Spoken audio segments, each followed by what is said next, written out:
नमस्कार। आप सभी का मेरे YouTube चैनल पर स्वागत है। आप सभी को आंवला नवमी की हार्दिक शुभकामनाएं। आंवला नवमी की कहानी व्रत के समय कही और सुनी जाती है, तो आइए अब हम जानेंगे आंवला नवमी की एक विशेष कथा।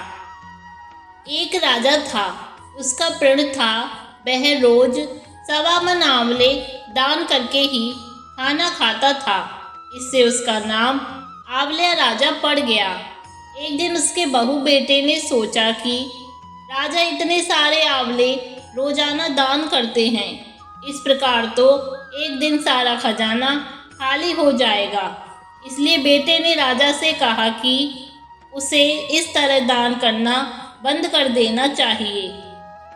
बेटे की बात सुनकर राजा को बहुत दुख हुआ और राजा रानी महल छोड़कर बियाबान जंगल में जाकर बैठ गए। राजा रानी आंवला दान नहीं कर पाए और प्रण के कारण कुछ खाया नहीं।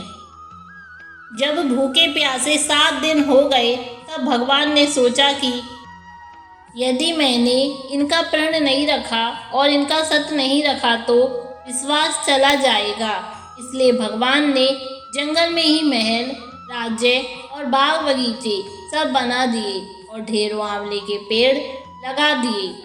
सुबह राजा रानी उठे तो देखा कि जंगल में उनके राज्य से भी दुगना राज्य बसा हुआ है। राजा रानी से कहने लगे, रानी देख, कहते हैं सत मत छोड़े, सुरमा मत छोड़िया सत जाए, सत की छोड़ी लक्ष्मी फेर मिलेगी आई। आओ नहा धोकर आंवले दान करें और भोजन करें। राजा रानी ने आंवले दान करके खाना खाया और खुशी खुशी जंगल में रहने लगे। उधर आंवला देवता का अपमान करने, माता पिता से बुरा व्यवहार करने के कारण बहू बेटे के बुरे दिन आ गए।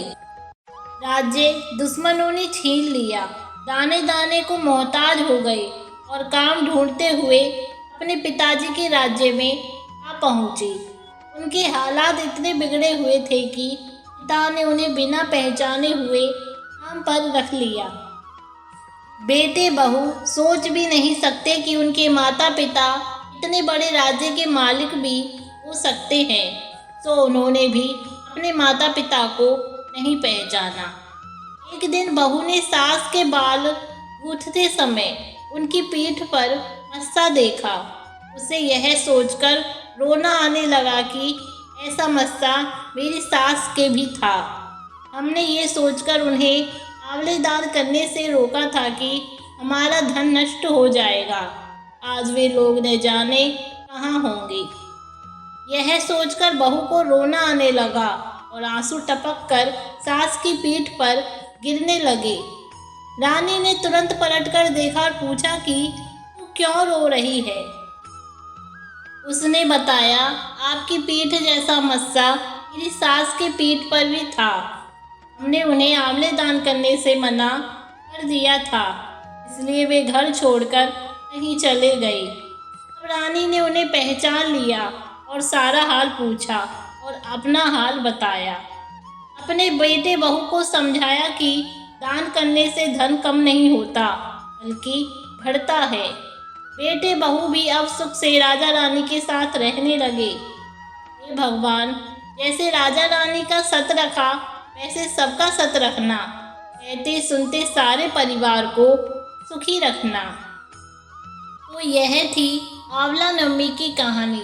आप सभी को ये कहानी कैसी लगी, कमेंट्स में जय श्री कृष्णा राधे राधे लिखना नहीं भूलें। आप सभी का हार्दिक धन्यवाद।